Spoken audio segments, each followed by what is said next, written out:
नमस्कार दोस्तों, आपका स्वागत है हमारे YouTube चैनल सिंपली एजुकेटेड में। और पिछले वीडियो में आपको पता है कि हमने डिस्कस किया था समीक्षा अधिकारी, सहायक समीक्षा अधिकारी उत्तर प्रदेश लोक सेवा आयोग के द्वारा जो एग्जाम होता है, उसके लिए कंप्लीट स्ट्रेटजी हमें किस तरीके से तैयारी करनी चाहिए। पिछले वीडियो में मैंने डिस्कस किया था कि लास्ट ईयर किस सब्जेक्ट से कितने क्वेश्चंस आए हैं, हमें किस सब्जेक्ट को ज़्यादा प्रायोरिटी देनी चाहिए, हमें किस सब्जेक्ट पर ज़्यादा ध्यान देना चाहिए।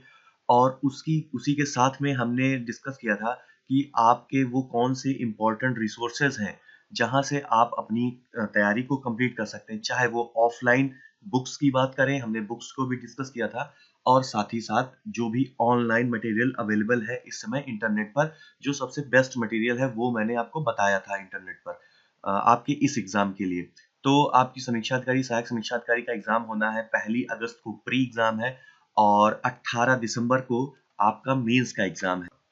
आपको प्री और मेन के बीच में करीब 4 महीने का 4 महीने 15 दिन के आसपास का समय आपको मिलेगा। तो कुछ चीज़ें ऐसी हैं जो आप उसके बाद में भी, प्री देने के बाद में भी तैयारी कर सकते हैं मेंस की। लेकिन कुछ चीज़ें कॉमन होती हैं जो मैंने पिछले वीडियो में बताई थी, उनको आप फिर से देख लीजिए। फिलहाल आज हम स्टार्ट करेंगे हिस्ट्री की क्लास, और हिस्ट्री में भी मैंने बताया था कि मॉडर्न हिस्ट्री का सबसे ज़्यादा वेटेज होता है, तो इसलिए हम मॉडर्न हिस्ट्री से स्टार्ट कर रहे हैं। और बेसिकली यहाँ पर तो आपको लगेगा कि मिडिवल हिस्ट्री ही है, क्योंकि हम स्टार्ट कर रहे हैं यूरोपियन कंपनियों के आगमन से। तो इसी के बाद से जो भी घटनाएं हुई, और जो लेटर मुगल्स हैं, यानी कि जो बाद के मुगल्स हुए, जब औरंगजेब का निधन हो गया 1707 ईस्वी में, उसके बाद में फिर मुगल्स जो आए उनके बारे में डिस्कस करेंगे। जो बाद के मराठा पेशवा हैं उनके बारे में डिस्कस करेंगे। तो हमारी डिस्कशन कुल मिला के यहाँ से स्टार्ट होती है, जब से वास्को डी गामा इंडिया आया हुआ था। तो इसी के साथ में आइए हम डिस्कशन अपना स्टार्ट करते हैं। तो आपको पता है कि वास्को डी गामा जो है वो 1498 ईस्वी में केप ऑफ गुड होप के रास्ते होते हुए कालीकट बंदरगाह, कालीकट के कप्पक डाबू बंदरगाह पर पहुंचा था। तो हो सकता है कि कई बार आप लोगों ने ये कप्पक डाबू बंदरगाह का नाम ना सुना हो, तो ये जान लीजिए, क्योंकि जिस तरीके से अब कई बार बहुत ही माइन्यूट डिटेल्स भी पूछने लगा है, क्योंकि पुरानी चीजें, अब कालीकट बंदरगाह तो पुरानी चीज हो गई है ना, तो अब नई चीजें आपको इसके बारे में पता होनी चाहिए। उसी के साथ में आपको पता होना चाहिए कि कालीकट का इस समय नया नाम क्या है। वो है कोझिकोड। आप अगर मैप में देखेंगे तो केरल में आपको कोझिकोड दिखाई पड़ेगा, वही जो है कालीकट है, जिसका प्राचीन नाम कालीकट था। अब जो वास्को डी गामा भाई साहब थे, तो वो अकेले तो आए नहीं होंगे। तो वो क्या था, जब केप ऑफ गुड होप के रास्ते से आए, आप मैप देख लीजिए एक बार। इस मैप में ये आपका पूरा यूरोप है, और यहाँ पर आपका पड़ता है स्पेन कंट्री, और यहाँ पर आपका पड़ता है पुर्तगाल। तो पुर्तगाल और स्पेन के ही जो निवासी थे उस समय 1400 ईस्वी के आसपास, 1400-1500 ईस्वी में वहां पे रेनेसेंस काल हुआ, यानी कि पुनर्जागरण काल हुआ। तो लोग काफी एडवेंचरस हुए, और जो बंदिशें थी समाज की उनको तोड़कर लोग जो है बाहर निकले, और लंबी लंबी दूरियों का ट्रैवल किया। उसी में आपको पता है कि 1494 ईस्वी में कोलंबस निकला था। कोलंबस रास्ता भटक गया था। कोलंबस भी भारत ही आ रहा था, लेकिन कोलंबस रास्ता भटक गया था, और उसने अमेरिका की खोज की थी।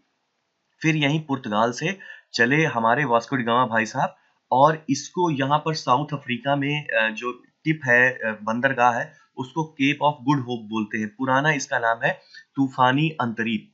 तो यहाँ से होते हुए ये कालीकट बंदरगाह, जो कि केरल में है, यहाँ पर पहुंचे थे। तो ये जो गुजराती एक व्यापारी थे, अब्दुल मजीद नाम था, तो उनके मार्गदर्शन में वास्को डी गामा भारत आए थे। तो भारत में सबसे पहला जो पुर्तगाली आने वाला व्यापारी था, वो था वास्को डी गामा। सबसे पहले स्टार्टिंग में जब व्यापारी आते थे, पुर्तगाल से हुआ या स्पेन से हुआ, तो वो लोग कभी यहाँ पर राज करने के हिसाब से नहीं आते थे। उनका एक मकसद रहता था कि व्यापार करना है। वहाँ के जो राजा होते थे, कई बार वो भी एम्बेसडर बना के इन लोगों को, जो हमारे देश के राजा होते थे मुगल काल के, उनके दरबार में भेजा करते थे, और ये लोग यहाँ आते थे, बिजनेस करके जाते थे। लेकिन जब बिजनेस की इतनी बड़ी बड़ी अपॉर्चुनिटीज उन लोगों को इंडिया में दिखी, तो उन लोगों को लगा कि ऐसा होना चाहिए कि जो बिजनेस करने वाले और दूसरे देशों के व्यापारी हैं, वो इंडिया में बिजनेस ना कर सके, और हमारा बिजनेस पर एकाधिकार हो जाए। तो इसके लिए फिर आपको पता है, फिर संघर्ष होने लगे, लड़ाइयाँ होने लगी। तो फिलहाल चलिए आगे इसी के क्रम में बढ़ते हैं। तो जब पुर्तगाल वापस गए भाई साहब वास्को डी गामा, तो उन्हें 60 गुना बेनिफिट हुआ।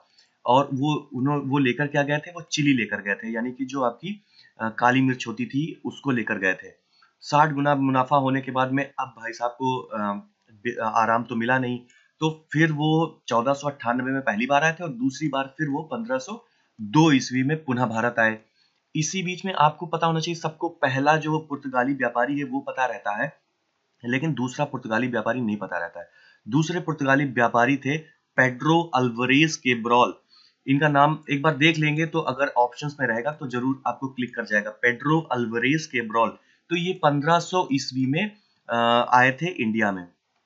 उसके बाद में सबसे पहली फैक्ट्री जो पुर्तगीज ने लगाई इंडिया में, वो उन्होंने 1503 ईस्वी में कोचीन में लगाई थी, और दूसरी फैक्ट्री 1505 ईस्वी में कन्नूर में लगाई थी। फैक्ट्री मतलब एक ऐसा इस्टेब्लिशमेंट होता था, आप उसको कई बार किलेबंदी भी कर देते थे, क्योंकि भाई जैसे अगर आप अपना ही घर बनाते हैं तो आप पूरी प्रॉपर चारों तरफ से दीवारें बनाते हैं ताकि सिक्योर रहे, कोई उस पर इंट्रूजन न कर पाए। तो उसी तरीके से जब ये बिजनेस के लिए फैक्ट्रीज बनाते थे, उसमें कई बार मैन्युफैक्चरिंग भी होती थी, और शुरुआत में तो मैन्युफैक्चरिंग नहीं होती थी। शुरुआत में आप ये समझ लीजिए कि माल ढुलाई का, माल संग्रह किया जाता था इन फैक्ट्रीज में, उसके बाद में यहाँ से फिर जहाजों पर लादने का काम होता था। तो इन फैक्ट्रीज को भी धीरे धीरे किलेबंदी करना शुरू की गई। तो सबसे पहली जो फैक्ट्री खुली थी पुर्तगीज की, वो कोचीन में खुली थी।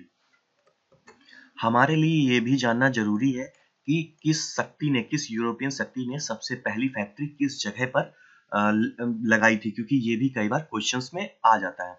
एक चीज छूट गई इसमें, ये था कि जो वास्को डी गामा के जहाज का नाम था वो था हेक्टर। आपको पता है कि हेक्टर एक बहुत ही अच्छे योद्धा थे, जो माइथोलॉजी है, ट्रॉय आपने देखी होगी, तो उन्हीं के नाम पर हेक्टर जो है जहाज का नाम था। और जो कालीकट के राजा थे जिनकी पैतृक उपाधि, उनका नाम जमोरिन नहीं था, उनकी पैतृक उपाधि थी जमोरिन, उन्होंने उनका स्वागत किया था जो वास्को डी गामा आए थे। तो ये हो गई वास्को डी गामा की बात। तो वास्को डी गामा जब वापस पहुंचे, उन्होंने इतना अच्छा जब बेनिफिट हुआ, तो जो वहां के राजा थे पुर्तगाल के, उन्होंने अपने वॉयसराय जो है इंडिया में भेजना स्टार्ट किया। सबसे पहले जो वॉयसराय आए पुर्तगाल के, वो थे फ्रांसिस्को डी अल्मीडा। आपको 2-3 नाम बहुत अच्छे से पता होना चाहिए पुर्तगाल में, और इनका कालानुक्रम है फ्रांसिस्को डी अल्मीडा सबसे पहले, उसके बाद में अल्फांसो डी अल्बुकर्क, और तीसरे थे जो सबसे मुख्य हैं, नूनो डी कून्हा।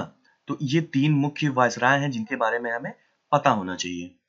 तो जो फ्रांसिस्को डी अल्मीडा था, जो पहला वॉयसराय था, अब आप समझ लीजिए कि अगर कोई पहला बंदा किसी दूसरे देश में आएगा, तो वो तुरंत ही आके तो मारपीट करने की सोचेगा नहीं, क्योंकि धीरे धीरे सेटल होना होगा। तो अब आप समझ लीजिए कि जो पहला वॉयसराय था, उसने ब्लू वाटर पॉलिसी यानी कि शांत जल नीति अपनाई। ऐसा नहीं कि एग्रेसिव जल नीति अपनाई, उन्होंने जो है शांत जल नीति अपनाई शुरुआत में। लेकिन फिर हुआ क्या कि अब बिजनेस को लेके कई बार जो रिफ्ट हैं वो रहती ही थी। तो संयुक्त मुस्लिम नौसैनिक बेड़ा था जिसमें गुजरात के, मिस्र के और तुर्की के जो है व्यापारी थे। तो उनके बीच में और फ्रांसिस्को डी अल्मीडा के बीच में एक युद्ध हुआ। आप ये समझ लीजिए कि जो नौकाएं थी, नौकाओं पर एक युद्ध हुआ था, जो उस समय की जो भी नौकाएं थी। तो उसमें पहले युद्ध में तो फ्रांसिस्को डी अल्मीडा हार गया 1508 में, लेकिन 1509 ईस्वी में वो इन मुस्लिम नौसैनिक बेड़े से जीत गया था, और 16वीं शताब्दी में उसने हिंद महासागर को पुर्तगाली सागर के रूप में नाम दिया।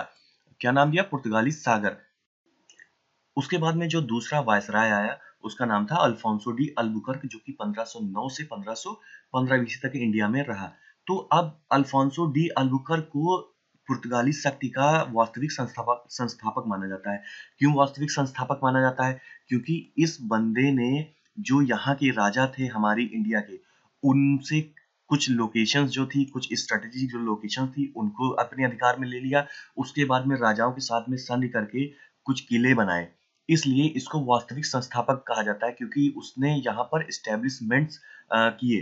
तो सबसे पहले तो आपको ये जान लीजिए कि जो बीजापुर के शासक थे आदिल शाही यूसुफ सुल्तान, उनसे गोवा छीन लिया अल्फोंसो डी अल्बुकर्क ने। बीजापुर आपको पता है कि जो बहमनी राज्य था, बहमनी राज्य जब विघटित हुआ, कमजोर पड़ा, तो उसमें बीजापुर, गोलकुंडा, बेरार और एक राज्य, 4 राज्य जो है निकल कर बाहर आए, जिसमें बीजापुर में आदिल शाही नामक वंश का जो है शासन था। आपको ये भी पता होना चाहिए कि इसमें बीजापुर, गोलकुंडा, बेरार, इन सब में किस वंश का शासन था, ये भी कई बार क्वेश्चन से पूछ लिया जाता है। तो आदिल शाही यूसुफ से गोवा छीन लिया 1510 ईस्वी में। ये सन भी पता होना चाहिए कि 1510 ईस्वी में बीजापुर के शासक से गोवा छीन लिया गया। उसके बाद में जो विजयनगर के शासक थे तुलु वंश के, आपको पता है कि कृष्णदेव राय को आंध्र भोज भी कहा जाता है। इन्हीं के दरबार में जो है आठ रत्न होते हैं वो थे। तो कृष्णदेव राय से भटकल में एक किला ले लिया गया था इनके द्वारा, अल्फोंसो डी अल्बुकर्क के द्वारा। उसके बाद में अल्फोंस आपने मलक्का स्ट्रेट का नाम सुना होगा और स्ट्रेट ऑफ हार्मोज का, अगर नहीं सुना है तो आप उसको मैप में देखिए जाके। मलक्का स्ट्रेट जो है वो आपको मिलेगी साउथ ईस्ट एशिया में मिलेगी, और जो स्ट्रेट ऑफ हार्मोज है वो आपको ईरान के नीचे मिलेगी। तो आप इनको देखिएगा।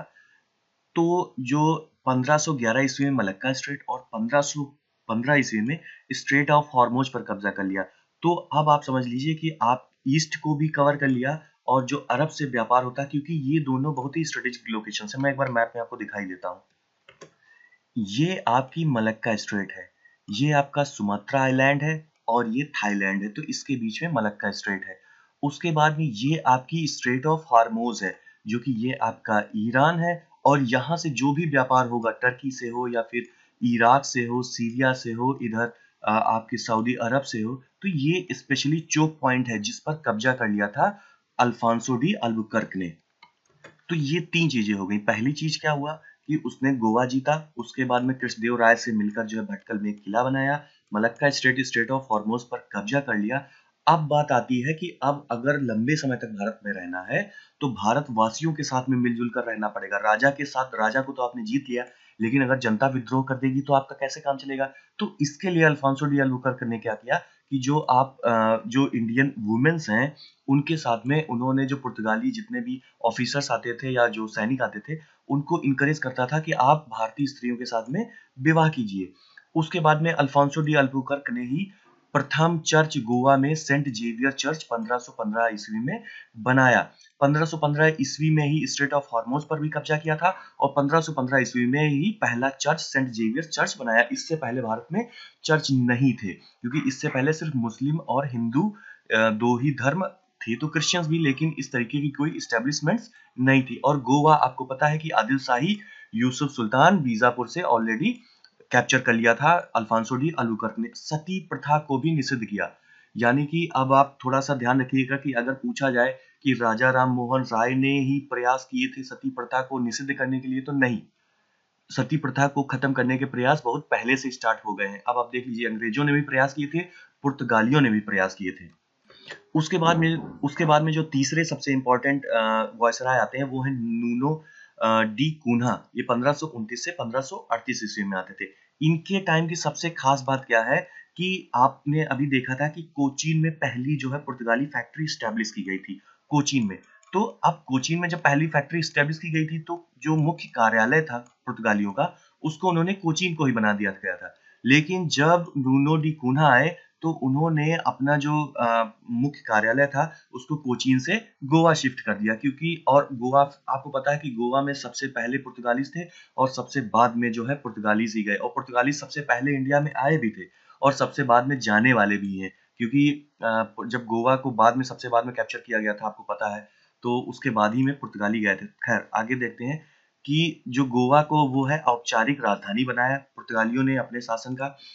1534 ईस्वी में कृष्णा बेसिन और 1535 ईस्वी में दीव पर अधिकार किया। दीव आपको पता है, दमन और दीव कहाँ है, आप मैप में देखिए, उनको बताइए। उसके बाद में 1534 ईस्वी में कृष्णा बेसिन, आपको पता है कृष्णा नदी निकलती है महाराष्ट्र के पास से, जो महाबलेश्वर चोटी है वहां से जो है ये निकलती है। तो अब जब भी कोई रिवर निकलती है तो ऐसा तो है नहीं कि एक धारा होती है, उसमें कई सारी धाराएं होती हैं। उसके बाद में ये मिलकर पूरी एक रिवर बनती है। तो इसका जो ये कलेक्टिंग जोन होता है जहां से ये रिवर वाटर को कलेक्ट करती है, इसको हम बेसिन बोलते हैं। तो इस बेसिन पर जो है नूनो डी कून्हा ने कब्जा कर लिया था। उसके बाद में जो गुजरात के शासक थे उस समय के, बहादुर शाह, चूंकि बहुत छोटे-छोटे जो इंडिपेंडेंट राज्य होते थे तो उनके अलग-अलग राजा होते थे। तो गुजरात के जो उस समय के राजा थे वो बहादुर शाह थे। तो उनसे जो है नूनो डी कून्हा की लड़ाई हो गई और कृष्णा बेसिन के चक्कर में, क्योंकि कृष्णा बेसिन पर उन्होंने कब्जा कर लिया था, तो कृष्णा बेसिन में होने के कारण इशू होने के कारण जब लड़ाई हुई बहादुर शाह से, तो बहादुर शाह को समुद्र में गिराकर डुबो दिया गया, जिससे बहादुर शाह की मृत्यु हो गई। तो कई बार ये भी क्वेश्चन पूछा जाता है कि किससे लड़ाई के दौरान जो है गुजरात के शासक बहादुर शाह की मृत्यु हो गई थी। तो नूनो डी कून्हा आपको पता होना चाहिए। उसके बाद में जो पुर्तगालियों का मुख्य सिस्टम था यहाँ पर राज्य करने का, वो था कार्टेज आर्मेडा और या फिर काफिला सिस्टम। और काफिला सिस्टम मतलब कि दो सिस्टम्स थे। पहले सिस्टम का नाम था कार्टेज आर्मेडा और दूसरे सिस्टम का नाम था काफिला। तो पहला जो कार्टेज आर्मेडा सिस्टम था, उसके अंतर्गत कोई भी जो अरबी व्यापारी हो या फिर इंडियन व्यापारी हो, वो बिना कोई परमिट लिए पुर्तगालियों से बिना कोई परमिट लिए जो है अरब सागर में प्रवेश नहीं कर सकता था, उसमें बिजनेस नहीं कर सकता था। और काफिला होता है, आपको पता है कि पूरा जैसे किसी के साथ में अगर एक पूरी सेना चलती है तो उसको हम काफिला बोलते हैं। तो काफिला व्यवस्था में क्या था कि जो स्थानीय व्यापारी होते थे, उनके साथ में पुर्तगालियों की सेना का एक बेड़ा चलता था, ताकि अगर कोई पायरेसी हो उस केस में जो है पुर्तगाली इनकी संरक्षा कर सकें व्यापारियों की, और इसी चीज के लिए वो पैसा भी लेते थे। गोवा में ही 1560 ईस्वी में ईसाई धर्म न्यायालय की स्थापना हुई।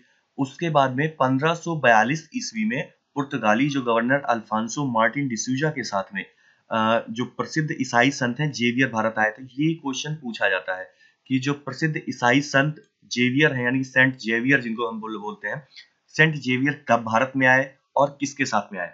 तो आपको ये बता दें, डिसूजा करके कोई भी आप अगर डिसूजा याद रखेंगे तो आपको ऑप्शंस में हमेशा डिसूजा जरूर ऑप्शन में होता है, मैंने देखा है। तो अल्फांसो मार्टिन डिसूजा जो है, उनके साथ में सेंट जेवियर जो है, ये एक वायसराय थे। अल्फांसो मार्टिन डिसूजा एक पुर्तगाली वायसराय थे, उनके साथ में ईसाई जो संत जेवियर आए थे 1542 ईस्वी में भारत, और 1560 ईस्वी में गोवा में ही ईसाई धर्म न्यायालय की स्थापना हुई थी। गोवा में ही क्यों हुई? क्योंकि गोवा में ही पुर्तगालियों की राजधानी थी, उनके शासन की। उसके बाद में भारत जापान के बीच में जो व्यापार होता है, वो पुर्तगालियों की ही देन है।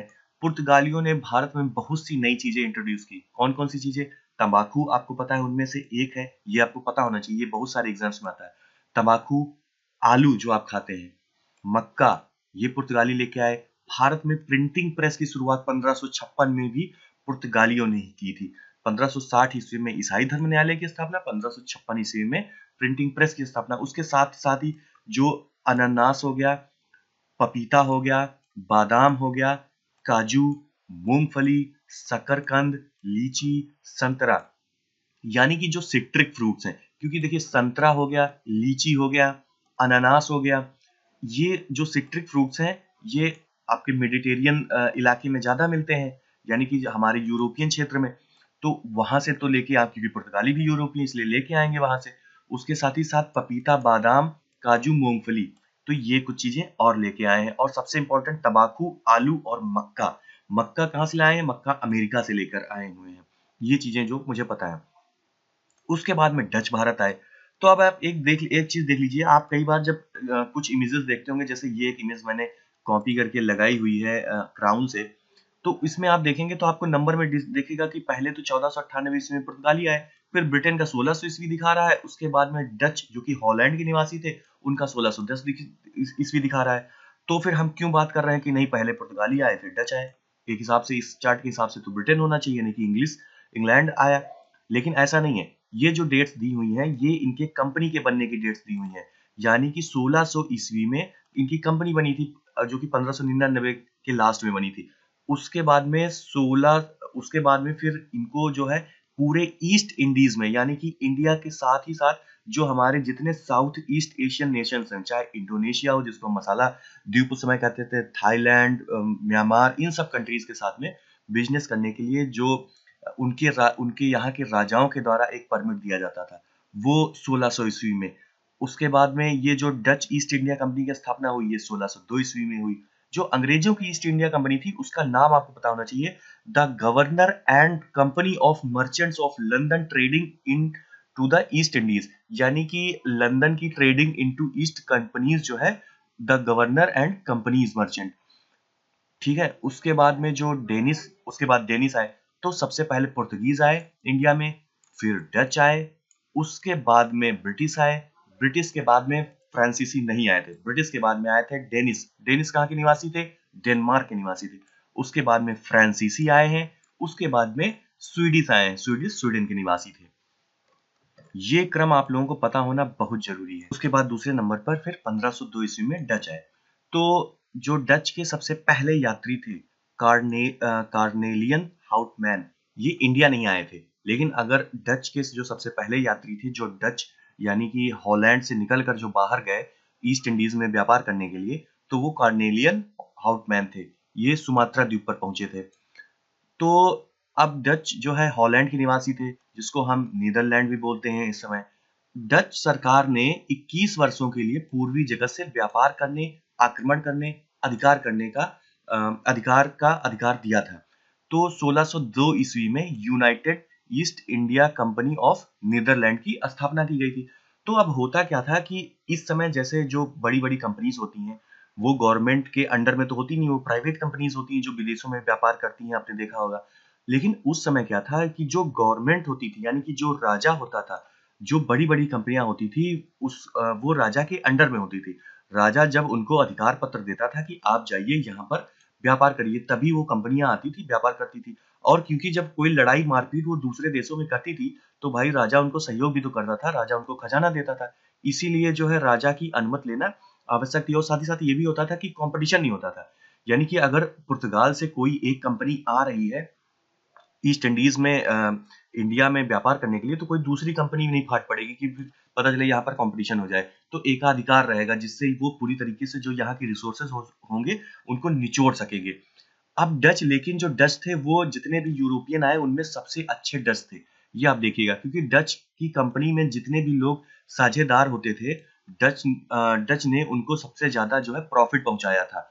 डचों ने इंडिया में भी जो है ज्यादा से ज्यादा एम्प्लॉयमेंट को बढ़ावा दिया था। उन्होंने मैन्युफैक्चरिंग पर फोकस किया था और उनका एक सबसे अच्छी बात ये थी कि उन्होंने भारत से जो है कपड़े के निर्यात को बढ़ावा दिया था।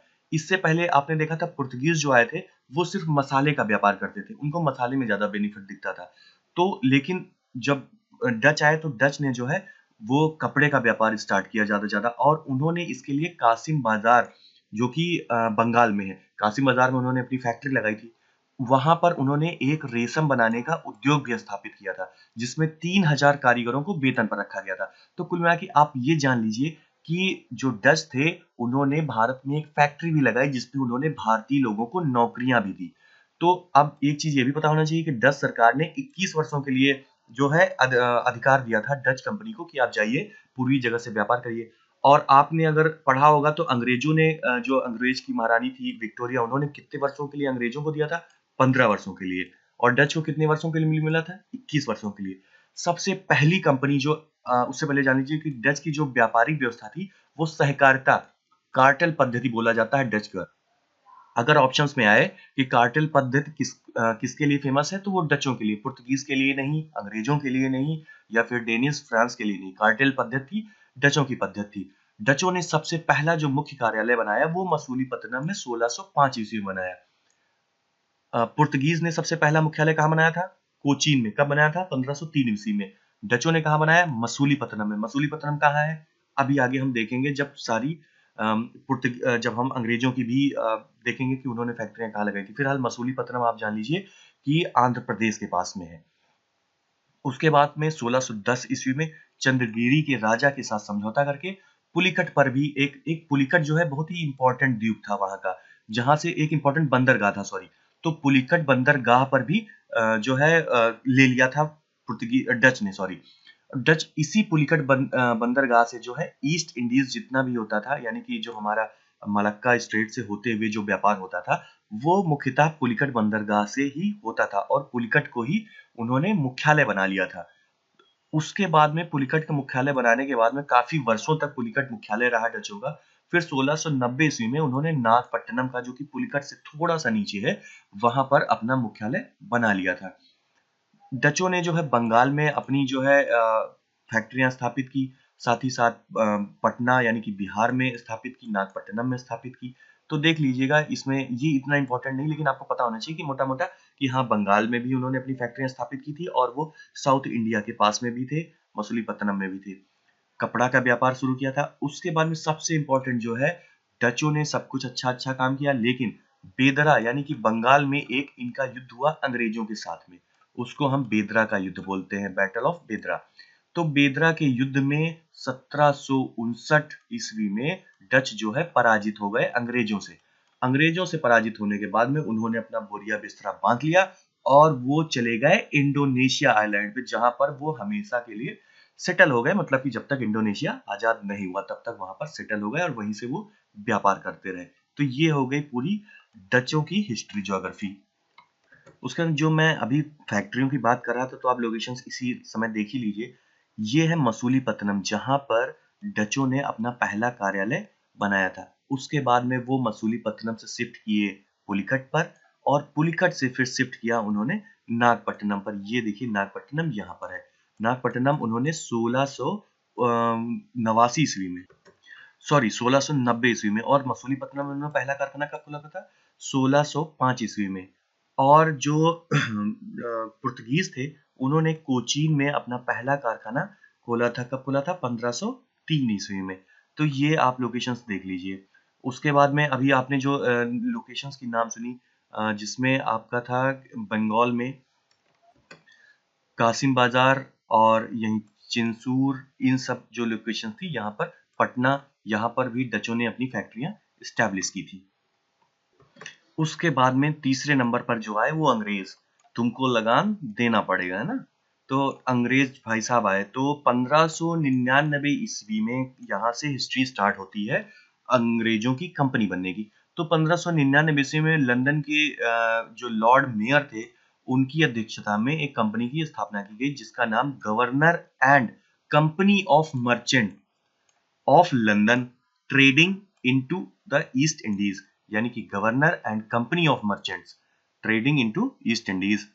ये कंपनी का नाम था। अब महारानी एलिजाबेथ थी। महारानी एलिजाबेथ ने क्या किया? उन्होंने 31 दिसंबर 1600 ईस्वी में 15 वर्षों के लिए पूर्वी देशों के साथ व्यापार करने का एकाधिकार दे दिया इस कंपनी को। इस कंपनी के प्रबंधन के लिए कोर्ट ऑफ डायरेक्टर्स नियुक्त किए गए। जो जब आप रेगुलेटिंग एक्ट्स वगैरह पढ़ते हैं, तो उसमें डिटेल्ड में बताया गया कि कंपनी में किस तरीके से कंपनी के भीतर की मैनेजमेंट की व्यवस्था थी, और किस तरीके से जो भी भारत में क्षेत्र अधिकृत किए जाते थे ब्रिटिश के द्वारा, वो किस तरीके से रेगुलेट किए जाते थे। इन सब चीजों के लिए रेगुलेटिंग एक्ट और फिर इंडियन एक्ट, जो काउंसिल एक्ट है, ये सारे एक्ट्स जब आप पढ़ेंगे तो उसमें आपको डिटेल में जानकारी मिलेगी।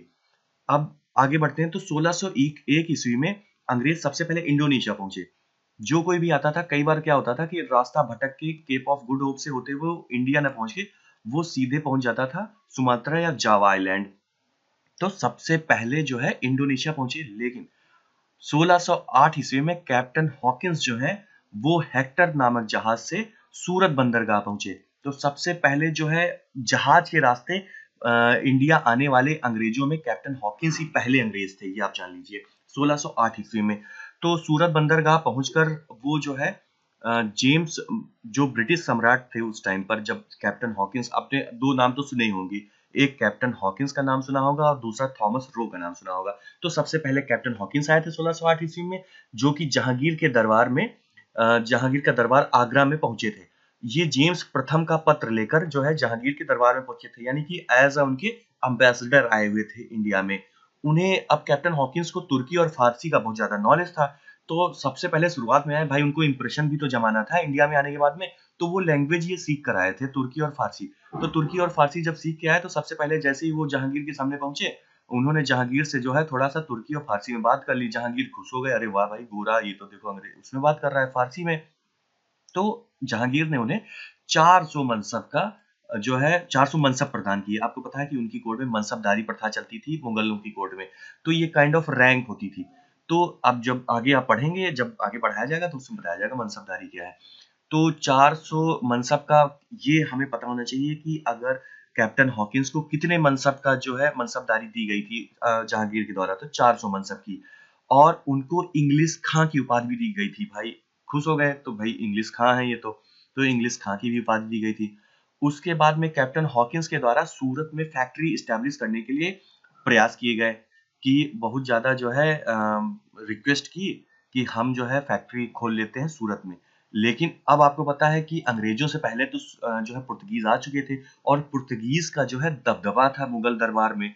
तो पुर्तगीज ने जहांगीर के ऊपर जो भी अपना बनाया होगा प्रेशर कि रहने दीजिए, आप मत दीजिए। तो भाई फिर जहांगीर ने मना कर दिया। लेकिन हुआ क्या कि 1612 ईस्वी में हुआ स्वाली का युद्ध। स्वाली के युद्ध, स्वाली कहाँ है? स्वाली सूरत में ही है, जहां पर अंग्रेज फैक्ट्री अपनी खोलना चाहते थे। तो सूरत में जब युद्ध हुआ पुर्तगालियों के साथ में अंग्रेजों का, अंग्रेजों की तरफ से जो नेतृत्व कर रहे थे वो थे कैप्टन मिडल्टन। तो कैप्टन मिडल्टन ने पुर्तगालियों को धूल चटा दी। तो जब पुर्तगाली हार गए तो पुर्तगाली, ये जहाजी युद्ध था, यानी कि ये एक नेवल वॉर था। तो जब ये एक नौसेना का वार था, तो उसमें क्या हुआ कि जब हार गए पुर्तगाली, तो जहांगीर खुश हो गया देख के कि बहुत ज्यादा प्रभावित हो गया कि ये तो अंग्रेज बड़े शक्तिशाली हैं, पुर्तगाली इतने दिन से इंडिया में, उसके बाद में भी इनको हरा दिया। तो इस चीज से खुश होकर फिर उन्होंने आदेश दे दिया कि अच्छा ठीक है, जाओ तुम सूरत में अपनी फैक्ट्री खोल लो। तो 1613 ईस्वी में सूरत में फैक्ट्री खोल ली। लेकिन उससे पहले अंग्रेजों ने एक छोटी सी फैक्ट्री अपनी मसूलीपट्टनम में डाल दी थी। तो अब अंग्रेजों ने, लेकिन सबसे पहला अगर पूछा जाएगा सबसे पहला कारखाना कहाँ स्टार्ट किया था, फैक्ट्री कहाँ खोली थी, तो वो मसूलीपट्टनम में। लेकिन अगर ये क्वेश्चन पूछा जाता है कि सबसे पहली अस्थाई कारखाना कहाँ खोला था अंग्रेजों ने, तो वो आपका होगा सूरत में। तो अब तक आप 3 शक्तियों के बारे में पढ़ चुके हैं कि किसका कहाँ पर सबसे पहला कारखाना खुला था। पुर्तगालीज का कहाँ पर खोला गया था? 1503 ईस्वी में कोचीन में पहली फैक्ट्री खोली थी पुर्तगालियों ने। उसके बाद में 1605 ईस्वी में जो डच थे उन्होंने अपनी पहली फैक्ट्री मसूलीपट्टनम में ही डाली थी। और उसके बाद में जो अंग्रेज आए, अंग्रेजों ने भी मसूलीपट्टनम में ही 1611 ईस्वी में मसूलीपट्टनम में अपनी पहली फैक्ट्री डाली और दूसरी फैक्ट्री उन्होंने सूरत में अस्थाई कारखाना आप कह लीजिए स्थापित किया। अस्थाई क्यों स्थापित किया? क्योंकि भाई अब युद्ध जीत चुके थे, अब तो उनका जो इच्छा होती है वो करते। फिर मसूलीपट्टनम, अब देखिए मसूलीपट्टनम कहाँ पर है, अभी मैंने आपको लोकेशन में दिखाई थी। तो वो उस समय का जो गोलकुंडा साम्राज्य था उसका मुख्य बंदरगाह था मसूलीपट्टनम। अब जब मुख्य बंदरगाह था तो अंग्रेज यहाँ से व्यापार करते थे। तो जो वहाँ के लोकल जो बिजनेसमैन थे, जो व्यापारी थे, वो अंग्रेजों को परेशान करते रहते थे और जो अधिकारी थे वो रिश्वत ले लेकर उनको परेशान करते रहते कि हमको भाई रिश्वत दो, हर बात पे रिश्वत देना पड़ता था अंग्रेजों को। तो अंग्रेज करते क्या थे, इस बंदरगाह से वो सूती वस्त्र खरीदकर फारस की खाड़ी भेजते थे और जो भी उनकी लोकेशन होती थी वहां पर वो भेजते थे। तो अब जब इतनी परेशानी हुई तो भाई ये सारी परेशानी अंग्रेजों ने जो गोलकुंडा के राजा थे उनसे बताई कि हमसे जो है एक्सटॉर्शन, मनी एक्सटॉर्शन किया जाता है। तो उन्होंने अंग्रेजों को एक सुनहरा फरमान सुना दिया। उन्होंने कहा अच्छा जाओ, हमको जो है 500 पगोड़ा दे दो। अब ये 500 पगोड़ा क्या था? ये जो पगोड़ा था ये डच के द्वारा चलाई गई एक करेंसी थी। ये ऊपर पता नहीं क्यों पॉइंट मैंने लिखा नहीं हुआ है, लेकिन आप जान लीजिए कि डचों के द्वारा एक करेंसी चलाई गई थी मसूलीपट्टनम और पुलिकट, बेसिकली पुलिकट में उन्होंने चलाई थी ये करेंसी। तो इस करेंसी का नाम था पगोड़ा। तो पगोड़ा जो है 500 पगोड़ा आप दीजिए, उन्होंने अंग्रेजों से कहा, और आप जो है इस हमारे इस बंदरगाह से फ्री में व्यापार करिए, आपको कोई चुंगी कोई टैक्स नहीं देना पड़ेगा। तो तो अगर अब आपसे पूछा जाएगा कि सुनहरा फरमान किसने दिया था अंग्रेजों को, तो आप सिंपल सा ये याद रखिएगा कि भाई सुनहरा फरमान देने की जरूरत ही क्यों पड़ी? क्योंकि वो परेशान किए जा रहे थे अंग्रेज। तो उन्होंने जो वहां के राजा थे उनसे बात की और राजा ने दे दिया उनको सुनहरा फरमान। उसके बाद में 1639 ईस्वी में चंद्रगिरी के राजा, यानी कि उनसे मद्रास को पट्टे पर लेकर वहां पे फोर्ट सेंट जॉर्ज की स्थापना हुई। सबसे पहला जो फोर्ट था वो सेंट जॉर्ज ही था यहाँ पर 1639 ईस्वी में मद्रास में। उसके बाद में 1651 ईस्वी में हुगली व्यापारिक कोठी की स्थापना की गई। अब आगे आते हैं, अब थोड़ा सा यहाँ पर हम आगे पहुंच गए, लेकिन अब फिर से आप वापस जाइए जहां पर आपके कैप्टन हॉकिंस आए थे 1608 ईस्वी में। कैप्टन हॉकिंस के बाद में कैप्टन हॉकिंस को ज्यादा सफलता नहीं मिली थी, आपको ये पता होना चाहिए। उसके बाद में सर थॉमस रो आए 1615 ईस्वी में जहांगीर के दरबार में और अजमेर दरबार में आए थे। जो कैप्टन हॉकिंस थे वो आगरा दरबार में आए थे और जो थॉमस रो थे वो अजमेर दरबार में आए थे जहांगीर के।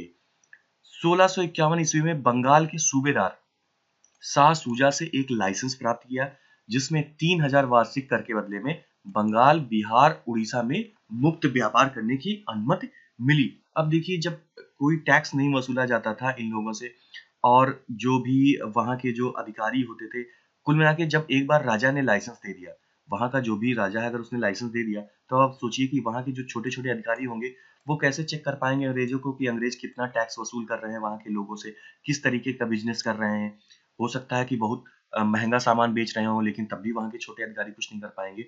तो इस तरीके के जब फरमान सुनाए जाने लगे, उसके बाद से अंग्रेज़ों का हौसला बढ़ा था। आपको पता होना चाहिए हिस्ट्री में। तो अब जो ये 1651 में बंगाल, बिहार, उड़ीसा में मुक्त व्यापार करने की अनुमति मिल गई। अंग्रेज जो है वो जहांगीर को 2% चुंगी और 1.5% जो है जजिया कर भी देते थे। ये औरंगजेब को भी देते थे और जहांगीर को भी। मतलब कि ये मुगल काल की बेसिकली बात हो रही कि मुगल काल में 2% चुंगी देते थे। हालांकि ये क्वेश्चन अभी तक आया नहीं है, कहीं पर मैंने देखा नहीं कभी, लेकिन आप जान लीजिए। 1661 ईस्वी में क्या हुआ कि जो पुर्तगाली राजकुमारी थी कैथरीन और इंग्लैंड के राजा चार्ल्स द्वितीय का विवाह हुआ और मुंबई जो मुंबई द्वीप था वो उनको दहेज में दे दिया गया अंग्रेजों को।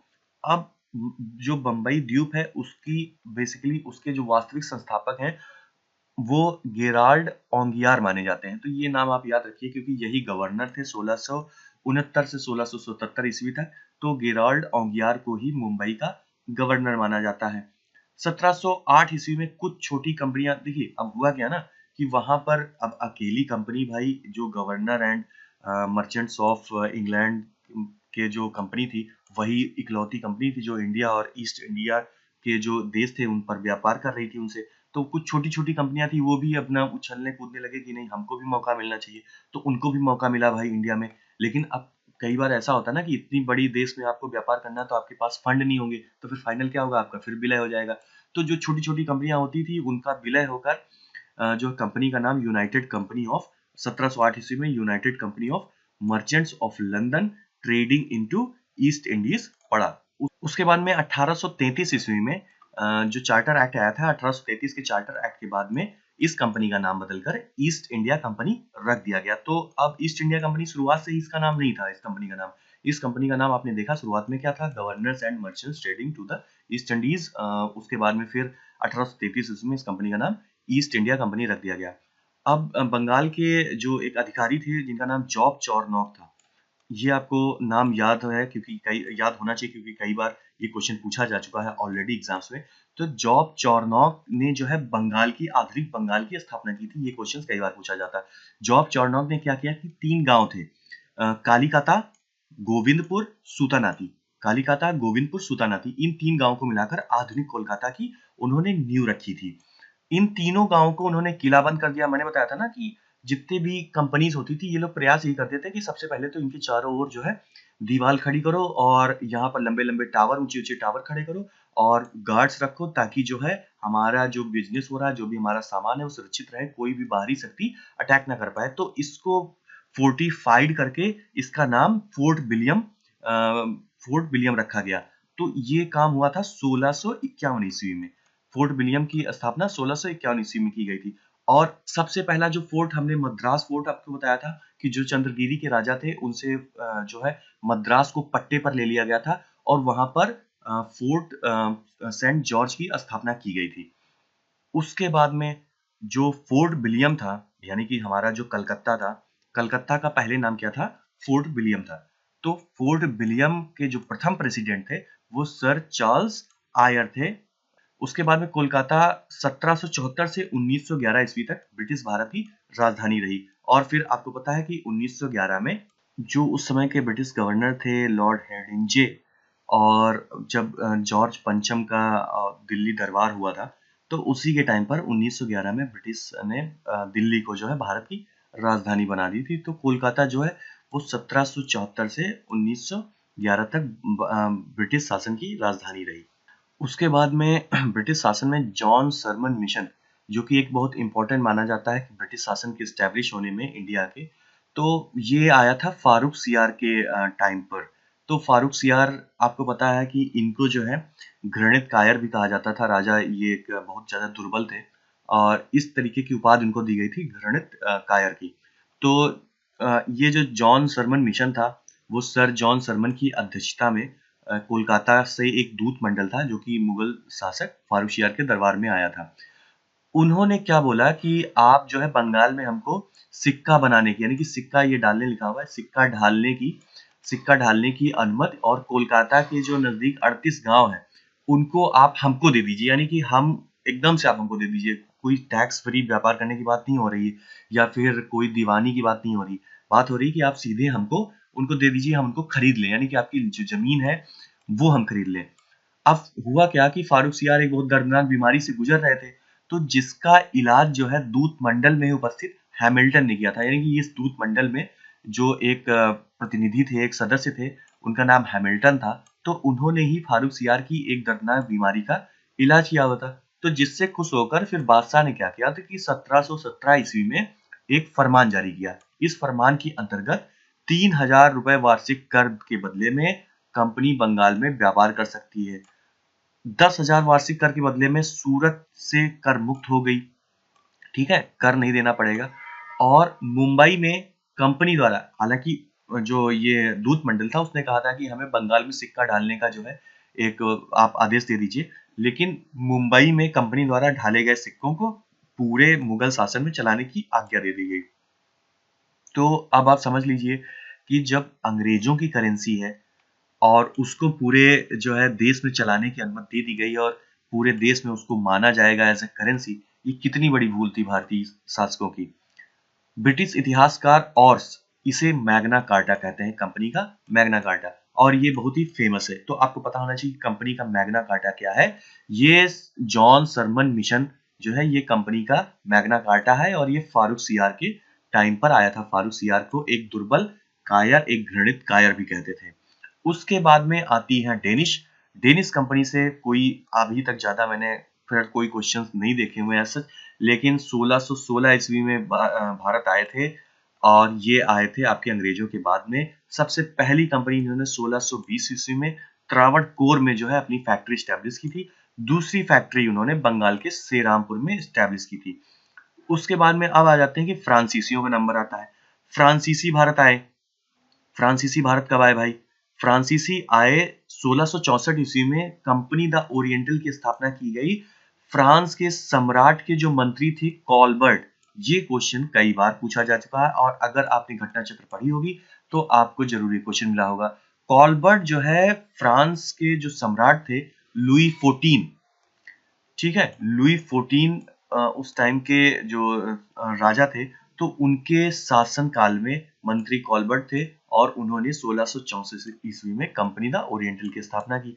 फ्रांस द्वारा जो सबसे पहली जो कोठी थी या फिर आप फैक्ट्री समझ लीजिए, वो 1668 ईस्वी में सूरत में स्टैब्लिश की गई थी। सूरत में फ्रैंको कैरो के द्वारा स्थापित की गई थी। तो अब एक बार फिर से जो जल्दी से रिवीजन कर लेते हैं कि कौन सी शक्ति का कारखाना, पहला कारखाना कहाँ था। तो पुर्तगीज का सबसे पहला कारखाना कहाँ था? कोचीन में था। डचों का सबसे पहला कारखाना कहाँ था? वो मसूलीपट्टनम में उन्होंने बनाया था 1605 ईस्वी में। और पुर्तगीज ने पहला कोचीन में कब बनाया था? वो बनाया था उन्होंने 1503 ईस्वी में। उसके बाद में फिर इंग्लिश को अगर देखेंगे तो इंग्लिशों ने भी अपना पहला कारखाना मसूलीपट्टनम में ही बनाया 1611 ईस्वी में। और उन्होंने, लेकिन ये उनका अस्थायी कारखाना था। उनका अस्थायी कारखाना उन्होंने सूरत में 1613 ईस्वी में बनाया। अब बारी आती है फ्रांस की। फ्रांस ने अपना पहला कारखाना कहाँ पे बनाया? 1668 ईस्वी में सूरत में बनाया। तो इस तरीके से सूरत में ही सबसे पहला कारखाना फ्रांस का एस्टैब्लिश किया था।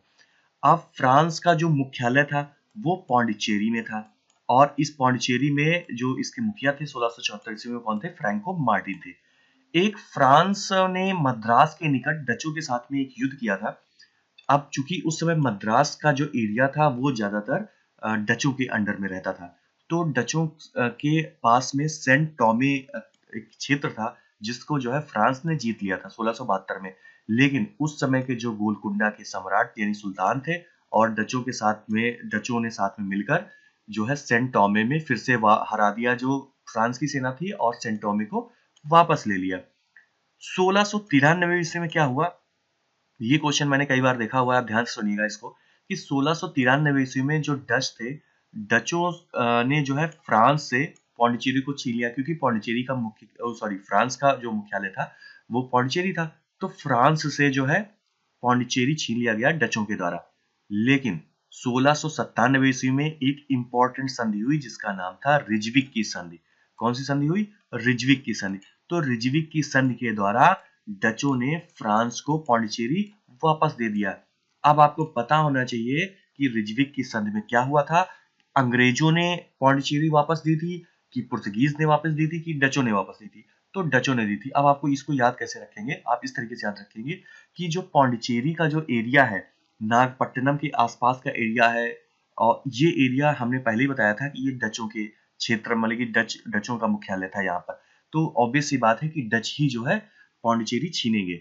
और ये क्वेश्चन भी आ चुका है, क्या पौंडीचेरी पर सिर्फ हमेशा से डच का ही अधिकार रहा है, कभी अंग्रेजों का अधिकार नहीं हुआ, या कभी फ्रांस का अधिकार, सॉरी, पौंडीचेरी पर हमेशा फ्रांस का अधिकार रहा है, क्या इस पर कभी डचों का अधिकार नहीं हुआ या अंग्रेजों का अधिकार नहीं हुआ? तो ये क्वेश्चन भी अब आपका क्लियर हो गया कि हाँ, नहीं, हमेशा से पौंडीचेरी फ्रांस के कब्जे में नहीं था। ये जो है कभी डचों के पाले में भी गया है और ये अंग्रेजों के पाले में भी गया हुआ है, ऐसा नहीं है। बंगाल के जो सूबेदार शाइस्ता खां थे 1674 ईस्वी में, उन्होंने फ्रांसीसियों को एक जगह दी जहां पर 1690 ईस्वी में चंद्रनगर की प्रसिद्ध फ्रांसीसी कोठी बनाई गई। उसके बाद में 1721 ईस्वी में मॉरिशस और 1725 ईस्वी में मालाबार स्थित माहे और 1739 ईस्वी में कराईकल पर अधिकार कर लिया। आपको पता है कि पौंडीचेरी 3 मुख्य क्षेत्रों से मिलकर बना हुआ है। एक तो पौंडीचेरी खुद का है, दूसरा कराईकल है जो कि तमिलनाडु में है, और तीसरा क्या है, माहे, जो कि केरल में है। तो अब आगे देखते हैं। उसके बाद में आगे जब हम डिटेल्स में पढ़ेंगे तो देखेंगे कि फ्रांस और अंग्रेजों और फ्रांस के बीच में कौन से युद्ध हुए थे, कैसे हुए थे। तो 3 कर्नाटिक युद्ध हुए थे, जिनमें आप ये जान लीजिए फिलहाल के लिए कि 22 जनवरी 1760 ईस्वी में वॉन्डीवॉस का युद्ध हुआ था फाइनल, जिसमें फ्रांस की सेना बुरी तरीके से पराजित हुई और उनकी शक्ति भी खत्म हो गई थी इंडिया से 1760 ईस्वी में। और 1763 ईस्वी में वॉन्डीवॉस के युद्ध के बाद में पेरिस की संधि हुई थी। ये तीनों जो कर्नाटिक वॉर हैं उनका एक डिस्क्रिप्शन दिया हुआ है कि प्रथम कर्नाटिक वॉर 1746 से 1748 ईस्वी में, इसमें जो है चैपले, अब ये अंग्रेजी में एक्सला चैपले बोलते हैं, यहाँ पर ए ला शैपले लिखा हुआ है, a la Chapelle Chapelle, sorry sorry for my pronunciation, a la Chapelle, जिसमें फ्रांसीसी विजित हुए थे। द्वितीय कार्नेटिक युद्ध में पौंडीचेरी की संधि हुई थी, ये 1749 से 1754 ईस्वी में, और जिसमें अंग्रेजों का प्रभाव बढ़ा, यानी कि दोनों लोगों ने संधि कर ली भाई। और तीसरी युद्ध में उन्होंने पराजित कर दिया वॉन्डीवॉश के युद्ध में, जिसमें पेरिस की संधि हुई थी 1763 ईस्वी में। जो युद्ध हुआ था, हालांकि युद्ध तो 1760 ईस्वी में हार गए थे, लेकिन जब धीरे धीरे भाई बातचीत होती रही, फिर पेरिस की संधि हुई और फाइनली फिर फ्रांस बोले अच्छा ठीक है भैया, अब आप सारे अधिकार ले लीजिए, हम अब व्यापार नहीं करेंगे, हम कब्जा नहीं करेंगे भारत में। तो ये तीनों कर्नाटिक वॉर के काइंड ऑफ डिस्क्रिप्शन हो गया। उसके बाद में एक बार फिर से ये रिवीजन हो गया यहाँ पर कि जो पुर्तगीज थे उन्होंने कोचीन में 1503 ईस्वी में पहली फैक्ट्री, डच ने मसूलीपट्टनम में 1605 ईस्वी में, फिर अंग्रेजों ने 1611 ईस्वी में मसूलीपट्टनम में, और जो 1613 ईस्वी में सूरत में अपनी अस्थाई फैक्ट्री। फिर डेनिश ने हमने बताया त्रावणकोर तंजौर में, फ्रांसीसी ने सूरत में गुजरात में 1668 ईस्वी में। तो ये आपको पता होना चाहिए। उसके बाद में अब जो ये मैप है, मैप हालांकि मैं बीच बीच में आपको दिखा चुका हूँ, तो इसमें जो मुख्य कंपनियों की व्यापारिक केंद्र थे वो दिखाए गए हैं। अगर आप इन क्षेत्रों को नहीं जानते तो एक बार फिर से देख लीजिए। ये आपका पटना हो गया, आपको पता है कासिम बाजार, आपको पता है बंगाल में चंद्रनगर, जो कि फ्रेंच की, जो कि फ्रांसीसी थे उनकी मुख्य कोठी थी, तो ये चंद्रनगर आप देख लीजिए। उसके बाद में ये फोर्ट विलियम, यहाँ पर आपको जो कि अंग्रेज के नाम पर नामकरण, ये फोर्ट विलियम सेरामपुर में। विशाखापत्तनम, मछलीपत्तनम, मछलीपत्तनम जिसको हम बार-बार पढ़ रहे थे, तो यही वो मछलीपत्तनम है जिसको हम मछलीपत्तनम कहते हैं। ये आंध्र प्रदेश में, मछलीपत्तनम में 2 लोगों का कारखाना था। किसका-किसका कारखाना था? डचों का कारखाना था और अंग्रेजों का कारखाना था। उसके बाद में जो डच थे, उन्होंने अपना जो कारखाना था वो मछलीपत्तनम से पुलिकट में अपना केंद्र, मुख्य केंद्र अपना स्थापित किया था। फिर पुलिकट से नागपट्टनम गए थे, और फिर यहीं पर देख लीजिए आप, पौंडीचेरी ये रहा आपका, त्रावणकोर ये रहा, और ये यहाँ पर माहे नहीं दिया हुआ है, तो यहीं कहीं पर माहे। ये कोचीन जो कि पुर्तगीज की पहली फैक्ट्री थी, कुन्नूर, कालीकट जो जहाँ पर पहले वो आए थे, वास्को डी गामा। तो ये सारी कुछ जो लोकेशंस हैं, ये मुंबई हो गया आपका, ये आपका द्वीप हो गया मैंने बताया था, और ये आपका यहाँ पर दमन हो गया, ये आपका सूरत हो गया।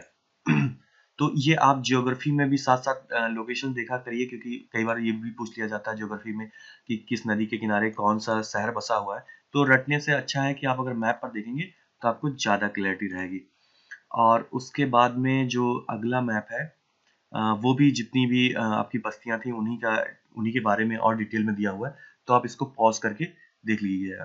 तो फिलहाल यूरोपीय शक्तियों के बारे में जो मुख्य चीज़ें थी, वो मैंने जो पूरे फैक्ट्स थे वो बता दिए थे। इनको आप एक बार फिर से अगर ये वीडियो आपको देख लेंगे, तो आपको सारी चीज़ें क्लियर हो जाएँगी। अगर किसी चीज़ में कोई कन्फ्यूज़न है तो आप कमेंट बॉक्स में बताइए। फिलहाल thank you so much. Have a good day.